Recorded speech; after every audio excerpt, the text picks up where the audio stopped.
नमस्कार स्टूडेंट्स।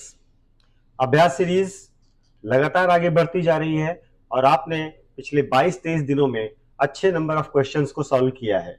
अब जहां तक मेरा मानना है कि अब आपको कॉन्फिडेंस भी आने लगा होगा और डिफरेंट सब्जेक्ट्स को करने के कारण आप ये भी एनालाइज कर पा रहे होंगे कि आप कितना बेहतर आप क्वेश्चंस को कर पा रहे हैं जो आपने शुरू किया था और आज क्या इसमें अंतर है। ये मुझे कमेंट करके जरूर बताइएगा कि आप आंसर्स को लिखने में कितने कंफर्टेबल हुए हैं और क्या अंतर आप महसूस कर रहे हैं, क्योंकि 20-22 दिन की राइटिंग के बाद मैं उम्मीद करता हूं कि करीब 40-45 क्वेश्चन आपने लिख लिए हैं और जब आप 40-45 क्वेश्चंस लिखते हैं तो आपके आंसर्स में कुछ इंप्रूवमेंट जरूर आपको दिखता होगा, कॉन्फिडेंस लेवल भी अच्छा दिखेगा और टाइमिंग में भी कमी आएगी। जो आंसर लिखने में समय लगता था वो भी थोड़ा कम होगा। तो अपने इंप्रूवमेंट को जरूर कमेंट करके बताइएगा। आज ट्यूसडे है तो आज का हमारा जो शेड्यूल है वो ज्योग्राफी है। तो ज्योग्राफी के क्वेश्चंस को सॉल्व करते हैं। स्टार्ट करते हैं। Question number 1, corals are called as rain forest of oceans. Highlight the significance of corals and enlist the major threats of coral bleaching. Suggest measures to contain this problem. तो the question है 4 parts. इस सवाल के 4 अंग हैं। पहली चीज, corals को रेन फॉरेस्ट ऑफ ओशन कहा जाता है। दूसरा, सिग्निफिकेंस ऑफ कोरल्स क्या है। तीसरा, कोरल ब्लीचिंग के लिए मेजर थ्रेट्स क्या है और चौथा, इसका सॉल्यूशन क्या है। तो अब आप इस क्वेश्चन को 4 पार्ट में देखिए। महत्व बताना है, खतरों को बताना है और समस्या को रोकने के उपाय बताने हैं। तो 4 parts of the question. Okay, start करते हैं। Corals are submarine colonial organisms also known as coral polyps। ठीक है, ये वो है जो टिपिकल हैबिटेट हैं जिसमें वार्म, सैलो और सैलाइन के साथ साथ ट्रांसपेरेंट ट्रॉपिकल वाटर होता है। वो म्यूचुअलिस्टिक रिलेशन करते हैं एल्गी के साथ जिसको हम जूएक्सेथाइल कहते हैं। ठीक है, जो कि ब्यूटीफुल कलर देता है कोरल्स को और nutrient, most of the nutrient requirement of coral को पूरा करता है। ठीक है, तो ये एक बेसिक सा इंट्रोडक्शन हो गया कोरल्स को लेकर। सिग्निफिकेंस की बात करते हैं, जो सेकंड पार्ट है कि सिग्निफिकेंस क्या है। तो कोरल रीफ्स जो है वो प्लांट्स और एनिमल्स की बहुत सारी डाइवर्सिटी को कैरी करते हैं, डाइवर्स वैरायटीज को रखते हैं। ठीक है, लगभग 25% ऑफ ओशनिक स्पीसीज पाई जाती हैं कोरल में।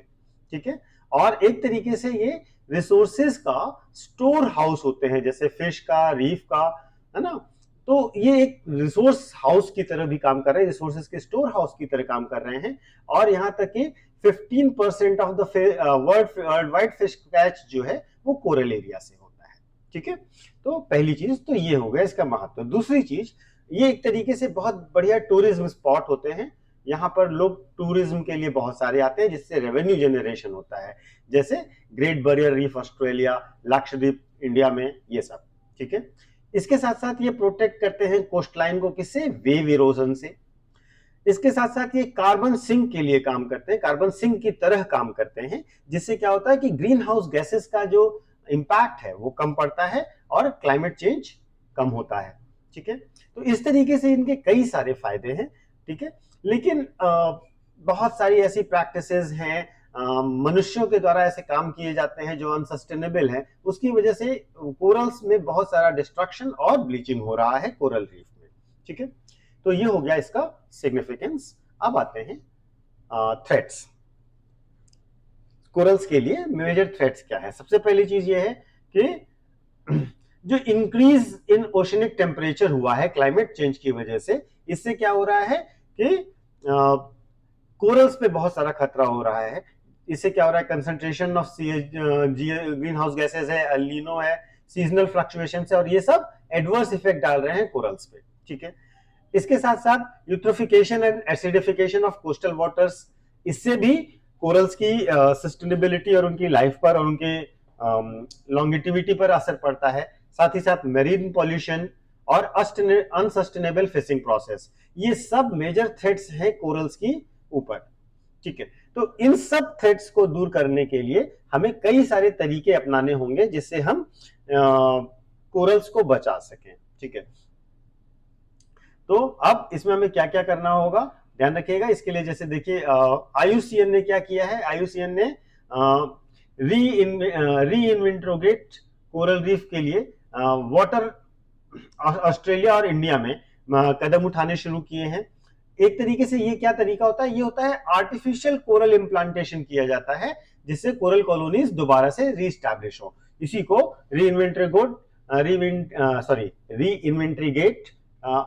रीइन्वेंट्रीगेशन ऑफ कोरल रीफ्स कहा जा रहा है। ठीक है, ये ऑस्ट्रेलिया और इंडिया में एक्सपेरिमेंट के तौर पर शुरू किया गया है IUCN के द्वारा। तो ये भी एक कदम है जो लिया जा रहा है। बाकी आप जो समस्याएं हैं उनके हिसाब से, जैसे मरीन पॉल्यूशन को कम किया जाए, उसके लिए प्रयास किया जाए कि वो ना हो, है ना, green house gases, ocean temperature ना बढ़े, पॉल्यूशन ना बढ़े, ये सारे सॉल्यूशंस तो आप लिखेंगे ही लिखेंगे, लेकिन उसके साथ ये एक अच्छी चीज है जो आप लिख सकते हैं। ठीक है, अब आते हैं दूसरे क्वेश्चन पर। Why there is a sudden increase in flash floods and flash droughts across the globe? What are the possible measures to curb these sudden changes? पूरी दुनिया में अचानक से फ्लैश फ्लड यानी अचानक बाढ़ आना और फ्लैश ड्रॉट यानी अचानक सूखा पड़ जाना, ये बहुत तेजी से बढ़ा है। ठीक है, इसके क्या कारण है और आपको इसको पाने के इसको रोकने के क्या उपाय करने हैं। ठीक है, देखिए फ्लैश फ्लड हो या फ्लैश ड्रॉट हो, सबसे खास बात यह है कि ये बहुत तेजी से आते हैं, इसीलिए इनको फ्लैश शब्द का इस्तेमाल किया जा रहा है। ठीक है, एक तरीके से अचानक से जब वाटर अवेलेबिलिटी कम हो जाए, जैसे सॉइल मॉइस्चर बहुत कम हो जाए, अचानक वो भी बहुत तेजी से, जैसे कुछ दिनों में या कुछ हफ्तों में, तो इसको हम फ्लैश ड्रॉट कहते हैं। इसी तरीके से जो फ्लैश फ्लड है वो बहुत ही किसी छोटे एरिया में, किसी लोकलाइज्ड एरिया में बहुत शॉर्ट ड्यूरेशन में बहुत ज्यादा पानी गिर जाना, ये होता है फ्लैश फ्लड। ठीक है, इतना ज्यादा रेनफॉल हो जाए कि वो वाटर बिल्कुल बाढ़ में कन्वर्ट हो जाए और बहुत शॉर्ट ड्यूरेशन में और एक पर्टिकुलर एरिया में, तो उसको हम क्या कहते हैं, फ्लैश फ्लड। ठीक है, दोनों ही बहुत ही डिजास्टरस हैं और समस्याएं हैं। अब इनके बारे में बात करते हैं कि क्यों होता है ऐसा। तो सबसे पहले जानिए कि फ्लैश फ्लड क्यों आता है, क्यों बढ़ गया ये। पहला चीज है, ग्लोबल क्लाइमेट चेंज हुआ है। ठीक है, तो क्लाइमेट चेंज हुआ, उसकी वजह से रेनफॉल का पैटर्न चेंज हो गया, रेनफॉल का पैटर्न चेंज हुआ और इससे क्या हो रहा है कि बहुत ज्यादा हैवी रेनफॉल होने लगते हैं अचानक। दूसरा, क्लाउड बर्स्ट की घटनाएं बढ़ गई हैं।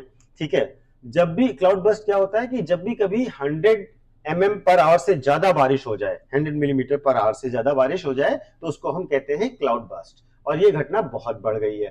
ठीक है, ये एक नेचुरल फिनोमेना है, लेकिन इससे क्या होता है कि होता है बहुत तेजी से, तो जितना ज्यादा क्लाउड बर्स्ट होगा उतना ज्यादा फ्लैश फ्लड की संभावना बढ़ जाएगी। ठीक है ना, उस रीजन में ये समस्या बढ़ जाएगी। तीसरा, वेटलैंड्स का जो है वो डिप्लीशन हुआ है कंस्ट्रक्शन के कारण, चाहे वो इंडिया हो चाहे वो दुनिया की बात हो। ठीक है, वेटलैंड दुनिया भर में कम हुए हैं और इसके कारण क्या हो रहा है, और वेटलैंड कम क्यों हो रहे हैं, चाहे वो ह्यूमन एक्टिविटी से भी कम हो सकते हैं और जो आप डेवलपमेंटल एक्टिविटी कर रहे हैं, क्लाइमेट चेंज कर रहे हैं, उसकी वजह से भी हो रहा है। तो जो वेटलैंड्स होते हैं ना, वो एक तरीके से शॉक एब्जॉर्बर होते हैं जब भी ज्यादा रेनफॉल होती है, लेकिन जब उनके नंबर कम हो जाएंगे तो जाहिर सी बात है वो रेन वाटर कंज्यूम नहीं होगा, एब्जॉर्ब नहीं होगा और वो फ्लड का रूप ले लेगा। तो वेटलैंड्स का जो है ये ध्यान रखिएगा, कमी होना एक तरीके से शॉक एब्जॉर्बर कम हो जाना है। ठीक है, इसके साथ रिवर बेड और लेक्स का इंक्रोचमेंट, जहां पर रिवर बेड हुआ करती थी उसके किनारे और जहां पर जो जगह खाली बची थी, लेक्स जो थी उन सब पर कब्जा कर लिया गया, वहां पर इलीगल एक्टिविटीज, डेवलपमेंटल एक्टिविटीज ये सब होने लग गई। तो इससे क्या हो रहा है कि वो वाटर एब्जॉर्प्शन नहीं हो पा रहा है। ठीक है, इसके साथ साथ एक और रीजन है ग्लेशियर मेल्टिंग। ठीक है, क्लाइमेट चेंज के कारण ग्लोबल टेम्परेचर बढ़ा है, ग्लेशियर मेल्टिंग शुरू हो गई है और इससे क्या हो रहा है, बहुत सारी जगहों पर फ्लैश फ्लड की घटनाएं बढ़ती जा रही हैं। ठीक है, इसके साथ साथ हरिकेन से भी इसका रिलेशन आप जोड़ सकते हैं कि बहुत जगहों पर हरिकेन्स के कारण या ट्रॉपिकल स्टॉर्म्स के कारण बहुत ज्यादा हैवी रेनफॉल होती है। एक और समस्या है पुअर ड्रेनेज सिस्टम। आप देखते होंगे बड़े बड़े शहरों में अचानक थोड़ी सी बारिश होती है, पूरा शहर डूब जाता है, क्योंकि ड्रेनेज पैटर्न और ड्रेनेज सिस्टम वहां का बहुत ही खराब है। ठीक है, तो ये भी एक तरीके से जो भी नालियां बनी हुई हैं वो चोक है, क्लीन नहीं है, वाटर कहीं से निकलने का जगह नहीं है, तो तेजी से थोड़ी बारिश भी हुई तो वहां पर बाढ़ जैसी स्थितियां क्रिएट हो जाती है। ठीक है, इसके साथ साथ रिजर्वायर फेल्योर भी आप कह सकते हैं। तो इस तरीके से आप बहुत सारे रीजंस बता सकते हैं। ठीक है, अब फ्लैश ड्रॉट्स के रीजन हम बताते हैं। ठीक है, जो अचानक बहुत तेजी से सूखा पड़ता है उसका क्या रीजन है। और देखिए, बहुत तेजी से सूखा पड़ने का मतलब ये नहीं कि बारिश नहीं हो रही, इसका मतलब ज्यादा स्पेसिफिक कहें तो जो सॉइल है ना उसमें मॉइस्चर की कमी हो जाए। ठीक है, वो एक बड़ा फैक्टर होता है। ठीक है, तो हाँ, तो आते हैं वापस, जो ड्रॉट्स है, फ्लैश ड्रॉट्स है, उसका क्या रीजन है। पहला क्या है, इवेपो ट्रांसपिरेशन ज्यादा हो जाना। ठीक है, क्या होता है कि जब जो ऐसा एरिया जहां पर सूखा की स्थिति हो वहां पर एक लंबे समय तक, ठीक है, इवेपोरेशन डिमांड बढ़ जाती है। ठीक है, और ये जो पीईटी इसको बोलते हैं, ये दिस वन, तो जो इंक्रीज इन पीईटी होता है ना, इससे क्या होता है कि क्लाइमेट वार्म बढ़ जाता है, तो इससे क्या होता है कि फ्लैश ड्रॉट होने लगता है। और इसका एग्जांपल अमेजन में फ्लैश ड्रॉट है। ठीक है, तो क्लाइमेट चेंज दूसरा रीजन है। क्लाइमेट चेंज से क्या होता है कि ग्लोबल टेम्परेचर बढ़ रहा है, जिससे क्या होगा, फ्लैश ड्रॉट बढ़ेगा बढ़ेगा, क्योंकि आप टेम्परेचर बहुत ज्यादा बढ़ा रहे हैं। इसके साथ साथ एयर टेम्परेचर में वृद्धि, एयर टेम्परेचर में वृद्धि से क्या होता है कि जो भी मॉइस्चर है वो इवेपोरेट हो जाएगा, प्रेसिपिटेशन डेफिसिट हो जाएगा। ठीक है, और सॉइल मॉइस्चर खत्म हो जाएगा। तो इस कारण से जो एयर टेम्परेचर बढ़ेगा उसका भी असर पड़ेगा। ठीक है, इस और क्या रीजंस हो सकते हैं, ड्राई एक्सट्रीम्स और कंकरेंट हॉट्स की फ्रीक्वेंसी बढ़ जाना, सॉयल मॉइस्चर में डिप्लीशन होना, डिक्रीज इन वेजिटेशन होना, डिजर्टिफिकेशन ऑफ लैंडस्केप्स होना, डिलेड ऑनसेट ऑफ मॉनसून होना। तो इन सब कारणों से क्या होगा कि फ्लैश ड्रॉट्स आएंगे। ठीक है, अब इनको हल करने के उपाय देखिए, एक आसान सा तरीका यह है कि जो समस्या है समाधान उसी में छुपा हुआ है। ठीक है, लेकिन कुछ और चीजें जो हम एड ऑन कर सकते हैं उनको भी आप नोट कर लीजिएगा। जैसे पहली बात, हम अर्ली वार्निंग सिस्टम डेवलप करें फ्लड के लिए और ड्रॉट दोनों के लिए। जो पेरिस एग्रीमेंट में हम लोगों ने गोल रखा था 2 डिग्री सेल्सियस से कम करना ग्लोबल टेम्परेचर, ग्लोबल वार्मिंग को, वो हम लोग को अचीव करना पड़ेगा, क्योंकि ये बहुत बड़ा फैक्टर होता जा रहा है। उसके साथ साथ मॉनिटरिंग, एफॉरेस्ट्रेशन कर लीजिए, एडेप्टेशन इश्यूज कर लीजिए, क्लाइमेट रेजिलिएंट एग्रीकल्चर अपनाइए, वही जो समस्याएं हैं उन्हीं को सॉल्यूशन की तरह इस्तेमाल करिए, है ना। बफर्स और फ्लेक्सिबिलिटी और एडेप्टेबिलिटी को ऐड करिए।